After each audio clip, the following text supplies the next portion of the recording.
Hello everyone, आज से हम देखेंगे पॉलिटी। आज से हम लोग स्टार्ट करेंगे पॉलिटी की क्लासेस। चलिए हम लोग पॉलिटी के बारे में समझते हैं। पॉलिटी यानी संविधान, कॉन्स्टिट्यूशनल, उसके बारे में। अगर आप पढ़ रहे हो तब भी आपके लिए संविधान जरूरी है, अगर आप नहीं पढ़ रहे हो तब भी आपके लिए संविधान जानना जरूरी है। अगर आप संविधान की जानकारी रखते हैं तो आपको कोई पागल नहीं बना सकता। जैसे कि प्रशासन नहीं कुछ कर सकता, यहाँ तक कि सरकार भी कुछ नहीं कर सकती अगर आप संविधान की जानकारी रखते हैं। तो चलिए हम लोग संविधान के बारे में जानते हैं। संविधान का अगर हम संधि विच्छेद करते हैं तो समधन विधान होता है। सम मतलब क्या होता है? बराबर। सम मतलब बराबर। विधान मतलब क्या हो गया? कानून या तो नियम। कानून या तो नियम। अब देखिए, सम मतलब बराबर, विधान मतलब क्या हो गया? कानून। देखिए, सबके लिए बराबर कानून नियम क्या कहलाता है? संविधान। अब देखिए, अभी जैसे कि नॉर्मल अगर सरकार हम लोगों पे शासन कर रही है तो किस वजह से कर रही है? अनुच्छेद की वजह से हम लोगों पे सरकार शासन कर रही है। जैसे ही हम लोग कोई अपराध कर देते हैं तब हम हमारे ऊपर सरकार किस नियम से शासन करती है? आईपीसी के नियम से शासन करती है, इंडियन पिनल कोड से, भारतीय दंड संहिता से। क्या हुआ कि जैसे ही हम कोई अपराध करते हैं तो क्या लगता है कि जब हमें पुलिस गिरफ्तार करती है तो आईपीसी से गिरफ्तार करती है, भारतीय दंड संहिता से। अब कभी भी हमें पुलिस इससे नहीं, अनुच्छेद से नहीं गिरफ्तार करती। ये नहीं कहती कि अनुच्छेद 50 या अनुच्छेद 100 से हम आपको गिरफ्तार कर रहे हैं। हमेशा कहती है कि हम धारा 44, धारा 302, 307 से हम आपको गिरफ्तार कर रहे हैं। ये आईपीसी किसके लिए होता है? खासतौर से पुलिस के लिए होता है। पुलिस के लिए होता है। इसमें क्या होता है? सेक्शन होता है। क्या होता है? सेक्शन। सेक्शन मतलब धारा होती है। अब पुलिस आपको मान लो पकड़ ली, फिर पुलिस किसको देगी? जज को। जज किस पे काम करते हैं? सीआरपीसी से, कोड ऑफ क्रिमिनल प्रोसीजर से, आपराधिक सक्रिय। हाँ, जब आप पुलिस आपको पकड़ लेगी तब वह आप पुलिस किसको देगी? अब जज को। जज किस पे काम करते हैं? कोड ऑफ क्रिमिनल प्रोसीजर, आपराधिक प्रक्रिया संहिता पर। यह इसमें भी क्या होता है? सेक्शन होता है। सेक्शन मतलब धारा होती है। यह किसके लिए होता है? यह जजों के लिए होता है। अगर आपको वकील बनना है तो अनुच्छेद और आईपीसी दोनों का क्या होना चाहिए? ज्ञान होना चाहिए। अब हम चल के देखते हैं संविधान के बारे में। और संविधान हम पढ़ेंगे पहले संविधान क्या है, संविधान क्या है, उसके बाद पढ़ेंगे संविधानवाद, उसके बाद पढ़ेंगे राज व्यवस्था, जिसे हम लोग कहते हैं इंडियन पॉलिटी। अब देखते हैं हम संविधान। संविधान समझने से पहले आप लोग जब कभी देखो, आप अपने आसपास देखोगे, आसपास जो कुछ दिखेगा उसमें कहीं ना कहीं तो संविधान का हाथ है। जैसे कि आप मतदान करते हो, वोट देते हो, तो वह किस नियम से होता है? संविधान से। आप कहीं भी घूमने की आज़ादी है, किस वजह से? संविधान से। आप मन चाहा वर चुन सकते हो, किसके नियम से? संविधान से। तो हम लोग संविधान के बारे में थोड़ा जानते हैं। ठीक है, संविधान समझने से पहले थोड़ा अपने आसपास समाज देखिए कि समाज कैसा है। जैसे कि संविधान, एक विद्यालय का संविधान अलग, एक विद्यालय का समूह अलग होता है। अब विश्वविद्यालय का एक समाज अलग होता है, धार्मिक समूह का एक अलग होता है। अब देखते हैं समाज जो होता है, समाज की सबसे छोटी इकाई क्या होती है? परिवार। समाज की सबसे छोटी इकाई क्या है? परिवार। आप लोग देखे होंगे कभी ना कभी तो परिवार में संघर्ष हुआ होगा। तो जब संघर्ष होता क्यों है? मतों के अंतर के कारण। मतों के अंतर से। मतों के अंतर कहने का मतलब क्या हुआ कि जैसे मान लो आपको मम्मी पापा बोली बेटा शादी कर लो, शादी की उम्र हो गई, नहीं आप कहोगे कि नहीं अभी हमें पढ़ना है। तो वहां पे क्या हुआ? मतों का अंतर हुआ। तो क्या हुआ? वहां पे मतभेद हुआ। तो वहां पे क्या हुआ? संघर्ष। ये ध्यान रखिए, संघर्ष करें ना कि हिंसा। अब देखिए, संघर्ष मियाँ बीवी में हो सकता है। संघर्ष जो है परिवार में नहीं, एक धार्मिक समूह से भी हो सकता है, एक संगठन दूसरे संगठन से, एक विश्वविद्यालय में हो सकता है, एक समूह दूसरे समूह से। वैसे किससे हो सकता है? विद्यालय से एक समूह दूसरे समूह से हो सकता है। अब कहने अब जब संघर्ष है तो संघर्ष का समाधान भी होना चाहिए। अब देखिए, संघर्ष का समाधान के लिए हमें किसकी जरूरत पड़ी? पुलिस की। अब पुलिस की जरूरत क्यों पड़ी? मान लीजिए आंतरिक मामले में, आंतरिक देश के अंदर या तो जैसे परिवार के अंदर कोई भी संघर्ष हो रहा है तो हमें किसकी जरूरत पड़ती है? पुलिस की। अच्छा, पुलिस को कभी हम लोग बर्थडे या तो शादी पार्टी में इन्वाइट नहीं करते, बट अगर कहीं दिक्कत है, कभी मुसीबत है तो कहाँ किसको याद करते हैं? पुलिस को। तो हमें संघर्ष के समाधान के लिए पहले किसकी जरूरत पड़ी? पुलिस की। अब संघर्ष जरूरी नहीं कि परिवार में और देश के अंदर ही हो। एक देश दूसरे देश से कर ले संघर्ष, एक देश दूसरे देश से संघर्ष कर ले, तो अब ये क्या करेगा? जब देश देश से संघर्ष होगा तो किसकी जरूरत पड़ेगी? सेना की। इसलिए कि जब बॉर्डर पे कौन जाता है? सेना ही जाती है, ना कि पुलिस जाती है। अब देखते हैं, जब ये दोनों हमें मिल गए तो हम इन दोनों को चलाने के लिए हमको क्या चाहिए? सरकार चाहिए। तो सरकार अगर जब आएगी तो सरकार के तीनों अंग आएंगे। जैसे कि आप लोग कहीं जाओगे तो आप लोगों के पैर हाथ सब साथ में जाएंगे, तो वैसे सरकार जहां भी जाएगी वहां उस सरकार के तीनों अंग चले जाएंगे। जैसे कि सरकार के तीन अंग: विधायिका, कार्यपालिका और न्यायपालिका, यह भी तीनों आ जाएंगे। अब देखते हैं हम सरकार के तीनों अंग के बारे में समझते हैं। जैसे कि विधायिका, विधायिका नाम से ही पता चल रहा है, विधायिका विधि का निर्माण करना, विधि का निर्माण करना क्या कहलाता है, विधायिका कहलाता है। अब विधायिका जो है विधि का निर्माण करेगी, तो विधि का निर्माण कौन कौन करेगा, एक तो लोकसभा करेगा, एक कौन करेगा, राज्यसभा। अब मान लीजिए लोकसभा और राज्यसभा मिलकर कोई कानून बना दिए, एक्ट बना दिए, जैसे विवाह अधिनियम, मोटर वाहन अधिनियम। कहने का मतलब ये हुआ मोटर वाहन अधिनियम, जैसे आप लोग कहीं जाते हो तो पुलिस क्या करती है, आपको पकड़ती है, अगर हेलमेट नहीं लगाया तो चालान काट देती है, तो वह क्या है, मोटर वाहन अधिनियम है। तो अब ये कानून मान लो बन गया, अब बन के ये लागू हो गया। जब लागू हो गया तो उसे सुचारू रूप से देख रेख के लिए भी हमें एक संगठन की आवश्यकता पड़ी, तो वह कौन है। फिर उसके बाद सरकार है, सरकार के तीन अंग में से विधायिका का काम हो गया, विधि का निर्माण कर दी, कानून बना दी, फिर लागू कर दी, तो उसे देख रेख कौन करेगा, कार्यपालिका। ये क्या करता है, विधियों का क्रियान्वयन करवाता है। जैसे करवाएगा कौन, सीएम हो गए, डीएम हो गए, पीएम हो गए, प्रेसिडेंट हो गए, ये सब लोग क्या करते हैं, विधियों का क्रियान्वयन करवाते हैं। और इसका कार्यपालिका के एक काम और है, नीति का निर्माण करना, मेकिंग ऑफ पॉलिसी।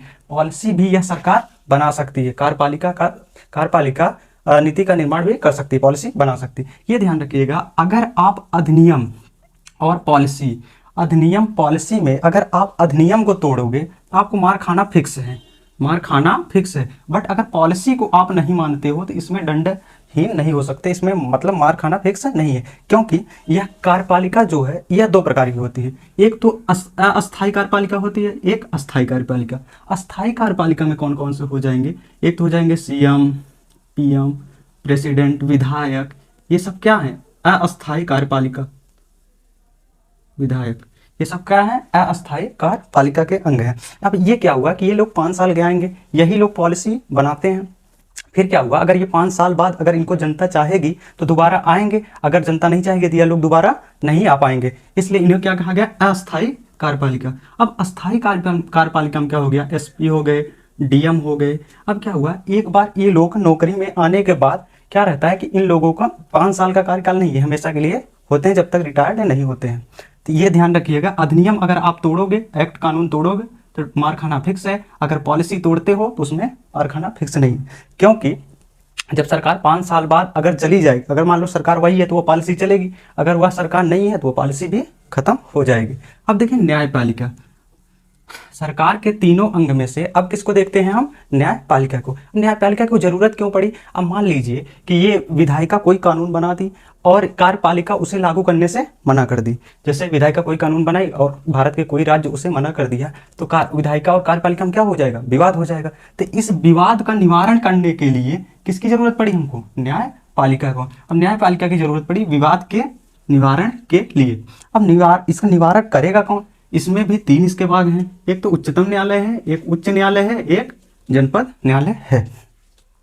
अब जैसे हम सरकार देख लिए, सरकार के तीनों अंग देख लिए, सरकार के बारे में थोड़ा और समझते हैं। मान लीजिए जहाँ पे संविधान की सर्वोच्चता ना हो, सरकार की सर्वोच्चता हो, वहाँ पे क्या होता है उसके बारे में हम देखते हैं। जैसे एक छोटा सा एग्जाम्पल म्यांमार ले लो, म्यांमार में किसका शासन है, सेना का शासन है, वहाँ सेना ही सर्वोच्च है। कहने का मतलब सरकार मतलब जो सेना कहेगी वही होगा।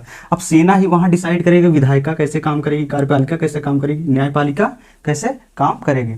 वैसे ही अगर जैसे जब यहाँ पे सेना ही सब कुछ डिसाइड कर रही है, मतलब सरकार ही सर्वोच्च हो गई, तो वहाँ पे नागरिकों की स्वतंत्रता क्या हो जाएगी, सीमित हो जाएगी।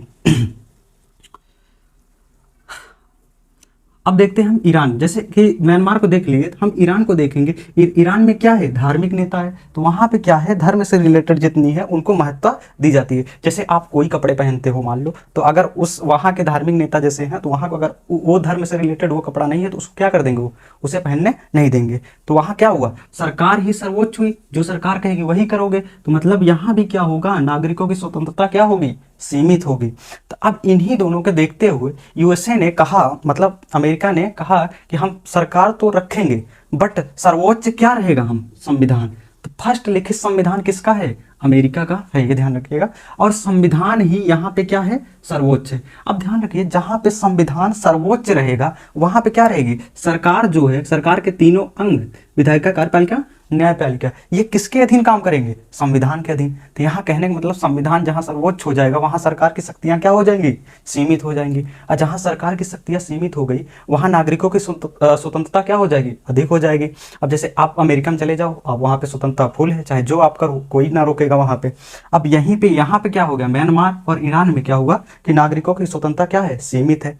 और संविधान की और वैल्यू समझना हो तो आप अफगानिस्तान चले जाओ, दक्षिण कोरिया चले जाओ, आपको ऑटोमेटिक संविधान का महत्व समझ में आ जाएगा। अब जैसे जहाँ पे संविधान रहता है, ये ध्यान रखिए, जैसे भारत में भी अपना संविधान है तो अनुच्छेद, वहाँ पे अनुच्छेद हमेशा रहेंगे। जैसे अनुच्छेद अपने भारत में कितने हैं? 1 से 395 तक मूल संविधान में क्या है? अनुच्छेद है। अब ये ध्यान रखिएगा, हमेशा अनुच्छेद जो है बड़ा रहेगा किससे? अधिनियम से। अनुच्छेद से अगर अधिनियम टकराएगा तो अधिनियम चूर चूर हो जाएगा। अनुच्छेद हमेशा बड़ा होता है किससे? अधिनियम से बड़ा होता है। अब देख, जब अनुच्छेद हो गया तो भाग हो गया। भाग हमारे संविधान में कितने हैं? 22। अब अनुच्छेद थे तो ये भाग की जरूरत क्यों पड़ी? इसको ऐसे समझिए, जैसे आप लोग घर में सब्जी लाते हो तो आलू वाली टोकरी में आलू रखते हो, टमाटर वाली टोकरी में टमाटर रखते हो, और लहसुन वाली टोकरी में लहसुन, प्याज वाली टोकरी में प्याज। तो सब टोकरी में अलग अलग रखे हो, अगर वही मिक्स कर दोगे तो निकालने में थोड़ा दिक्कत होगा, कि छांटने में फिर छांटना पड़ेगा। तो वही क्या हुआ कि सब अलग अलग आप रखे हो, तो वही आलू वाली टोकरी से आलू निकाल लो, प्याज वाली टोकरी से प्याज निकाल लो, आसानी से निकाल लेते हैं। तो वैसे क्या हुआ कि जो अनुच्छेद थे, जैसे अनुच्छेद 1 से रिलेटेड, जैसे जैसे उसी चीज से अनुच्छेद रिलेटेड थे तो उनको क्या कर दिया गया? एक भाग बना के उसमें रख दिया गया। जैसे भाग 3 में देख लीजिए, भाग 3 में मूल अधिकार हैं, तो मूल अधिकार 12 से 35 है, 12 से 35। अब किसी को मूल अधिकार देखना है तो भाग 3 जाके देख ले, 12 से 35 में पूरा मिल जाएगा मूल अधिकार। अच्छा, मूल भाग हो गया तो हमें हमारे संविधान में क्या है? अनुसूची भी है। अच्छा, अनुसूची की जरूरत क्यों पड़ी? पहले तो ये जान लेते हैं अनुसूची। पहले भारत में भारत के मूल संविधान में अनुसूची पहले कितनी थी? 8 थी। आप कितनी हो गई प्रेजेंट में? 12। अच्छा, अनुसूची की जरूरत क्यों पड़ी? अनुसूची इसलिए, देखिए, जैसे यहाँ पे अगर मान लीजिए कोई अनुच्छेद में हम संशोधन करना चाहते हैं तो वह अगर अनुच्छेद में संशोधन करेंगे तो जाहिर सी बात है कि वह अनुच्छेद किसी न किसी भाग में होगा, तो भाग में भी क्या करना पड़ेगा? हमें संशोधन करना पड़ेगा। तो अनुसूची में क्या होता है कि इसमें दिक्कत ना होती है, इसमें सिर्फ अनुसूची एक और जोड़ दिया जाता है तो क्या होता है? इसमें आसानी से हो जाता है, इसलिए हम अनुसूची बना लिए। जैसे देखिए, अनुच्छेद 1 में क्या कह रहा है? अनुच्छेद 1 कह रहा है भारत राज्यों का संघ है, भारत राज्यों का संघ है। अब देखो, अनुच्छेद 1 हमारा सिर्फ इतना बोल दिया कि भारत राज्यों का संघ है। अनुच्छेद 1 में ये नहीं बताया गया कि भारत के राज्य कौन कौन है, उनकी सीमाएं कितनी है, सिर्फ इतना बता दिया कि भारत राज्यों का संघ है। अगर अब आपको भारत का राज्य देखना है और राज्य की सीमा देखना है तो अनुसूची हमें कौन सी लेनी पड़ेगी? अनुसूची 1 में जाके हम देख लेंगे। अनुसूची 1 में उसमें क्या है? भारत के कितने राज्य हैं, भारत के राज्य के कितने, कहाँ से कहाँ तक सीमा है, वह अनुसूची सब 1 में लिखिए। अच्छा, दिक्कत ये है अगर अनुच्छेद 1 में ही सब कुछ लिख दिया जाता कि भारत के कितने राज्य हैं, उनकी सीमाएं कितनी हैं, तो क्या होता कि हमारा जो हमारा संविधान, वर्जिनल संविधान है वो ऑलरेडी 13 किलो का है। अब मान लो यहीं में सब लिख दिया जाता तो और हो जाता, तो पढ़ने में क्या होता? और दिक्कत करता। इसलिए क्या किया गया? अनुसूची बनाया गया। अनुसूची में उसी से रिलेटेड जितने हैं लॉन्ग में सब बता दिया गया कि भारत के राज्य कितने हैं, उनकी सीमाएं कितनी हैं। अब देखते हैं संविधान। जैसे हम लोग हैं तो हमारे लोग के शरीर भी है, और ये क्या है? शरीर है, हड्डी है, आत्मा है। तो वैसे संविधान जो है, संविधान की आत्मा हमें देखना हो तो हम कहाँ से देख सकते हैं? प्रस्तावना से देख सकते हैं, मूल अधिकार देख लें, और क्या देख लें? नीति निर्देशक तत्व देख लें, तो हमें संविधान की आत्मा के बारे में पता चल जाएगा। अब ये ध्यान रखिएगा, संविधान करता क्या है? संविधान जो सरकार के तीनों अंग हैं उसको क्या करता है? सीमित करता है, उनके बारे में उल्लेख करता है, और सरकार की शक्तियों को क्या करता है? सीमित करता है। अब ये ध्यान रखिएगा, अगर सरकार की शक्तियां सीमित रहेगी तो वहां पे क्या होगा? लोगों की स्वतंत्रता, मतलब नागरिकों की स्वतंत्रता क्या होगी? अधिक होगी। वहां नागरिक अधिक स्वतंत्र होंगे, जो चाहेंगे वो कर सकेंगे। हम देख लिए संविधान के बेसिक स्ट्रक्चर जो था। अब हम अगले वाली क्लास में अपने संविधानवाद के बारे में पढ़ेंगे। संविधानवाद क्या है, उसके बाद फिर स्टार्ट करेंगे इंडियन पॉलिटी, राज व्यवस्था। जय हिंद दोस्तों।